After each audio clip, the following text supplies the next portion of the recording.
وما علينا إلا البلاغ المبين، ہماری ذمہ داری تو بس صاف صاف پیغام پہنچا دینا ہے۔ صدق اللہ العلی العظیم۔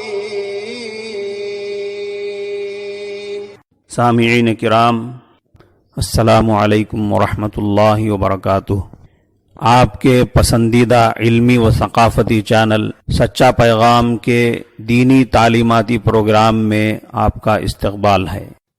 سامعین کرام، کئی سنتیں ایسی ہیں جن کا کرنا بہت آسان ہے، جن سے ہر آدمی کا اپنا فائدہ ہے، اور ان سنتوں میں بڑا ثواب ہے، دنیا و آخرت کے بڑے فائدے ہیں، لیکن لوگ معمولی سمجھ کر یا سستی و کاہلی کی وجہ سے ان کو چھوڑ بیٹھے ہیں۔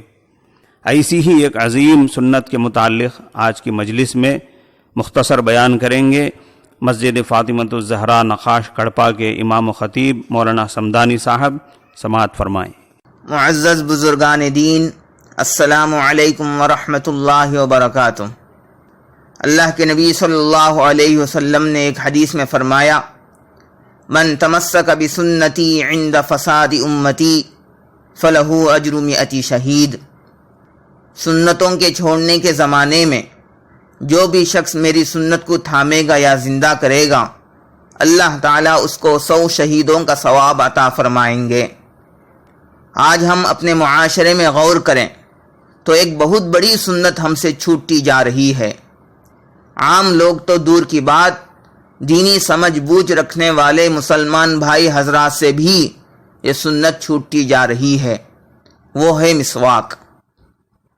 نسائی کی حدیث ہے، حضرت عائشہ صدیقہ رضی اللہ تعالی عنہا سے روایت ہے کہ رسول اللہ صلی اللہ علیہ وسلم نے ارشاد فرمایا، مسواک منہ کو بہت زیادہ پاک صاف کرنے والی اور اللہ تعالیٰ کو بہت زیادہ خوش کرنے والی چیز ہے۔ محترم حضرات، کسی بھی چیز میں حسن کے 2 پہلو ہو سکتے ہیں، ایک یہ کہ وہ دنیاوی زندگی کے لحاظ سے فائدہ مند اور عام انسانوں کے نزدیک پسندیدہ ہو، دوسرا یہ کہ وہ اللہ تعالیٰ کی محبوب اور اجر اخروی کا وسیلہ ہو۔ رسول اللہ صلی اللہ علیہ وسلم نے اس حدیث میں بتلایا ہے کہ مسواک میں یہ دونوں چیزیں ہیں۔ اس سے منہ کی صفائی ہوتی ہے، گندے اور مضر مادے خارج ہو جاتے ہیں، منہ کی بدبو زائل ہو جاتی ہے۔ یہ اس کا دنیاوی فائدہ ہے۔ اس کا آخرت کا فائدہ جو ابدی فائدہ ہے وہ یہ ہے کہ یہ اللہ تعالیٰ کی رضا کا حاصل ہونے کا خاص ذریعہ ہے۔ بخاری شریف کی حدیث ہے، حضرت ابو ہریرہ رضی اللہ تعالی عنہ رسول اللہ صلی اللہ علیہ وسلم سے روایت کرتے ہیں کہ آپ نے فرمایا، اگر یہ خیال نہ ہوتا کہ میری امت پر بہت مشقت پڑ جائے گی تو میں ان کو ہر نماز کے وقت مسواک کرنے کا حتمی حکم کرتا۔ مطلب یہ ہے کہ اللہ تعالیٰ کی نگاہ میں مسواک کی محبوبیت اور اس کے عظیم فوائد دیکھتے ہوئے میرا جی چاہتا ہے کہ اپنے ہر امتی کے لیے حکم جاری کر دوں کہ وہ ہر نماز کے وقت مسواک ضرور کیا کرے، لیکن ایسا حکم میں نے صرف اس خیال سے نہیں دیا کہ اس سے میری امت پر بہت بوجھ پڑ جائے گا اور ہر ایک کے لیے اس کی پابندی مشکل ہوگی۔ حضرت ابو امامہ باہلی رضی اللہ تعالی عنہ سے روایت ہے کہ رسول اللہ صلی اللہ علیہ وسلم نے فرمایا، اللہ کے فرشتے جبرائیل جب بھی میرے پاس آئے ہر دفعہ انہوں نے مجھے مسواک کے لیے ضرور کہا۔ خطرہ ہے کہ جبرائیل کی بار بار کی اس تاکید اور وصیت کی وجہ سے میں اپنے منہ کے اگلے حصے کو مسواک کرتے کرتے گھسا نہ ڈالوں۔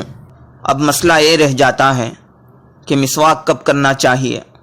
مسواک کی بہت ساری فضیلتیں ہیں، لیکن اس کا وقت کیا ہے؟ ہمارے بہت سارے مسلمان بھائی یہ سمجھتے ہیں کہ مسواک وضو کے وقت استعمال کی جانے والی چیز ہے۔ جب نماز کے لیے وضو بنایا جا رہا ہو تب مسواک کی جاتی ہے۔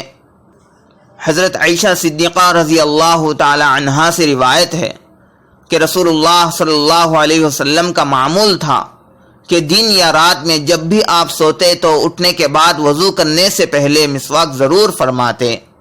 ابو داؤد کی حدیث ہے، حضرت عائشہ صدیقہ رضی اللہ تعالی عنہا سے روایت ہے کہ رسول اللہ صلی اللہ علیہ وسلم کا معمول تھا کہ دن یا رات میں جب بھی آپ سوتے تو اٹھنے کے بعد وضو کرنے سے پہلے مسواک ضرور فرماتے۔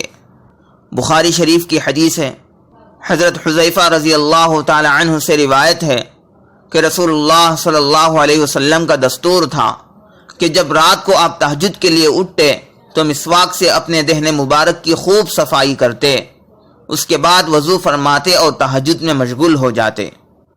شریح بن ہانی سے روایت ہے کہ میں نے ام المؤمنین حضرت عائشہ صدیقہ رضی اللہ تعالی عنہا سے پوچھا کہ رسول اللہ صلی اللہ علیہ وسلم جب باہر سے گھر تشریف لاتے تھے تو سب سے پہلے کیا کام کرتے تھے؟ تو انہوں نے فرمایا سب سے پہلے آپ مسواک فرماتے تھے۔ محترم حضرات، ان حدیثوں سے معلوم ہوا کہ رسول اللہ صلی اللہ علیہ وسلم ہر نیند سے جاگنے کے بعد، خاص کر رات کو تہجد کے لیے اٹھنے کے وقت پابندی اور اہتمام سے مسواک فرماتے تھے۔ اس کے علاوہ باہر سے جب گھر میں تشریف لاتے تھے تو سب سے پہلے مسواک فرماتے تھے۔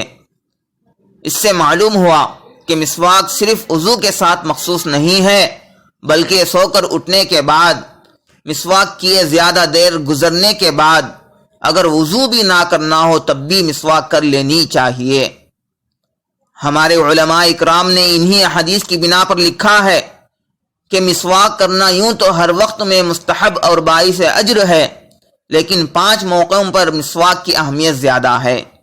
وضو میں نماز کے لیے کھڑے ہوتے وقت اگر وضو اور نماز کے درمیان زیادہ وقت ہو گیا ہو، اور قرآن مجید کی تلاوت کے لیے سونے سے اٹھنے کے وقت منہ میں بدبو پیدا ہو جانے یا دانتوں کے رگ میں تغیر آ جانے کے وقت ان کی صفائی کے لیے۔ محترم حضرات، مسواک کی حکمت بیان کرتے ہوئے حکیم الامت حضرت تھانوی رحمۃ اللہ علیہ فرماتے ہیں، جب کسی عالی شان دربار میں جانا ہو تو پہلے ظاہری شکل و شباہت کا سنوارنا اور دانتوں کو صاف کرنا بھی بڑا ضروری ہے، کیونکہ بات چیت کرنے کے وقت دانتوں کی زردی اور میل نظر پڑنے سے سلیم الفطرت کو نفرت ہو جاتی ہے۔ پس احکم الحاکمین سے بڑھ کر کس کا دربار عالی شان ہو سکتا ہے؟ اسی وجہ سے نماز پڑھنے سے پہلے جیسا کہ دوسری گندگیوں اور میل کچیل صاف کرنے کا اہتمام کیا جاتا ہے، ایسے ہی دانتوں کے میل اور منہ کی بدبو کو دور کرنا بھی مستحسن ہے۔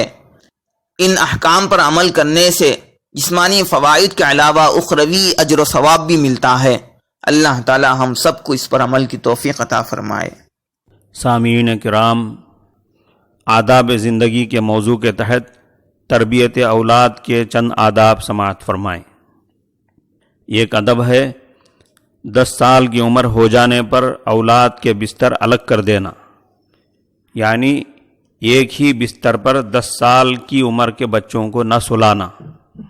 جب 10 سال کے ہو جائیں تو بستریں الگ کر دینا اور الگ الگ سلانا۔ چنانچہ آن حضرت صلی اللہ علیہ وسلم نے فرمایا، جب تمہارے بچے 7 سال کے ہو جائیں تو نماز کا حکم کرو، اور 10 سال کے ہو جائیں تو نماز نہ پڑھنے پر مارو، اور 10 سال کے ہو جانے پر ان کے بستر علیحدہ کر دو۔ ایک خاص ادب ہے بیٹیوں سے خوش ہونا اور ان سے اچھا سلوک کرنا، یعنی لڑکوں کے مقابلے میں لڑکیوں سے زیادہ خوش رہنا اور ان سے اچھا برتاؤ کرنا۔ آن حضرت صلی اللہ علیہ وسلم نے فرمایا، جو شخص لڑکیوں کی بنا پر کسی آزمائش میں مبتلا کیا گیا پھر بھی ان سے اچھا سلوک کیا تو یہ بیٹیاں جہنم سے آڑ بنیں گی۔ اس ادب میں یہ جو کہا گیا کہ بیٹیوں سے خصوصی طور پر خوش رہنا اور ان سے اچھا سلوک کرنا، مقصد یہ ہے کہ زمانے جاہلیت کے جاہلانہ نظریے کے مطابق لڑکیوں کی پیدائش کو معیوب نہ سمجھا جائے اور لڑکیوں کو بوجھ نہ سمجھا جائے۔ زمانے جاہلیت کا اثر اس زمانے میں بھی پایا جاتا ہے، مگر اس زمانے میں لڑکیوں کی پیدائش کو معیوب و منحوس سمجھنا لڑکیوں کی شادیوں میں ان کے سرپرستوں پر پڑنے والے ناقابل برداشت بوجھ کی وجہ سے ہے۔ اگر لڑکے والے ایسا سنتی اور سادہ نکاح کرنے لگیں جس میں لڑکی والوں پر عین نکاح کے دن بھی 1 پیسے کا خرچ نہیں آتا ہے، بلکہ مہر کی شکل میں دولہے کی طرف سے لڑکی کو پیسے ملتے ہیں، تو پھر لڑکی کی پیدائش پر والدین کو کوئی افسوس نہیں ہوگا اور والدین لڑکی کو بوجھ نہیں سمجھیں گے۔ لہذا لڑکے کو اور لڑکے کے سرپرستوں کو دنیا کی حرص چھوڑ کر اور لڑکی والوں سے بھیک مانگنا چھوڑ کر سنت اور سادگی کو اپنانے والے بننا ہوگا۔ ایک ادب ہے اولاد پر خرچ کیے جانے والے مال اور مشقت اٹھانے میں اللہ تبارک و تعالیٰ سے ثواب کی امید رکھنا۔ یوں تو ہر سرپرست اور ہر باپ اپنی اولاد پر اور اپنے گھر والوں پر خرچ کرتا ہی ہے، لیکن اس ادب میں یہ بتایا جا رہا ہے کہ جب خرچ کر رہا ہے تو اس کے ساتھ ساتھ ثواب کی امید بھی رکھے۔ جس طرح آدمی صدقہ کرتا ہے تو وہاں ثواب کی امید رکھتا ہے، گھر والوں پر خرچ کرتے ہوئے، اولاد پر خرچ کرتے ہوئے بھی ثواب کی امید رکھے۔ آن حضرت صلی اللہ علیہ وسلم نے فرمایا، جب آدمی اپنے گھر والوں پر ثواب کی امید کے ساتھ خرچ کرتا ہے تو وہ بھی اس کے لیے صدقہ ہے۔ گھر میں چاول کی ضرورت ہے، 3000 روپے خرچ کر کے آدمی اپنے گھر کے لیے بازار سے چاول لے جا رہا ہے تو 3000 روپے صدقہ کرنے کا اسے ثواب ملے گا۔ گھر کے لیے 200-300 روپیوں کی سبزی لے جا رہا ہے تو یہ 200-300 روپے صدقہ کرنے کا اسے ثواب ملے گا۔ گھر کی ضرورت کے لیے آدمی چاہے 100 روپے خرچ کرے، 1000 روپے خرچ کرے، 10,000 روپے خرچ کرے، اسے صدقہ کرنے کا ثواب ملتا ہے۔ اس ادب میں یہ بتایا جا رہا ہے کہ بس گھر کا جو بھی چھوٹا بڑا خرچ ہو، خرچ کرتے ہوئے ثواب کی نیت اور ثواب کی امید رکھی جائے۔ طب نبوی سے علاج و معالجے کے تحت ایک روایت سماعت فرمائیے۔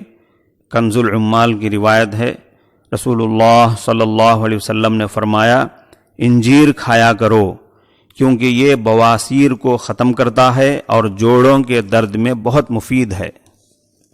جائزہ لینے کے موضوع کے تحت بڑی معذرت کے ساتھ ہم آپ سے پوچھنا چاہتے ہیں کہ آپ جب چند گھنٹوں کے سفر پر کہیں جاتے ہیں تو اس کے لیے بڑی تیاری کرتے ہیں۔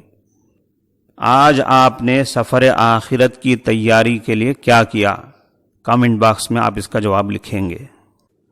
آخر میں نیند نہ آنے کی دعا یاد کر لیجئے، یعنی جب نیند نہ آئے تو یہ دعا پڑھی جائے۔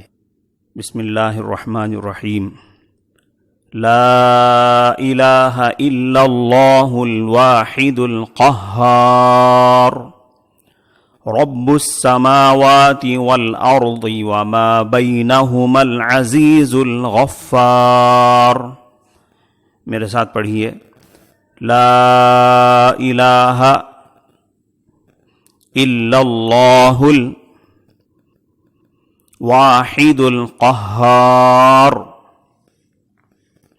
رب السماوات والارض وما بینہما العزیز الغفار۔ اس کا ترجمہ ہے، کوئی معبود حقیقی نہیں سوائے ایک اکیلے زبردست اللہ کے، جو آسمان و زمین اور جو کچھ ان کے درمیان ہے سب کا پروردگار ہے، سب کا مالک ہے، زبردست بخشنے والا ہے۔ بہرکیف سامعین کرام، آج کی مجلس میں اسی پر اکتفا کرتے ہیں۔ السلام علیکم ورحمۃ اللہ وبرکاتہ۔